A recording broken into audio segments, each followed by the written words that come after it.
যার তার লাগা ডেটিং মারে আমায় চেনে না।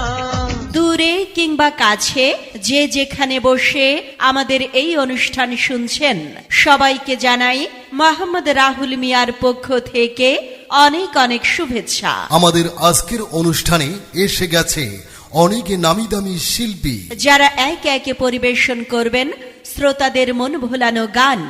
আর আমরা বলবো মাঝে মাঝে মোহাম্মদ রাহুল মিয়ার মা বাবার দোয়া, সুস্বাদু ফুচকা, নুডলস, ঝালমুড়ি, চানাচুর ও চটপটির কথা। এই দিয়ে সাজানো হয়েছে আজকের আনন্দ বিনোদনের দোলা। রাহুল ভাইয়ের মা বাবার দোয়া, সুস্বাদু ফুচকা। ওরে করিমন কনে গেলি রে? হয় কও। বলছিলাম ওই যে রাহুল ভাইয়ের সেই মজাদার স্বাদের কি পাওয়া যায় না, ওইটা একটু খাতি চাইলাম। রাহুল মিয়ার ওই সুস্বাদু ফুচকা খাতে ইচ্ছা করছে তোমার? নুডলস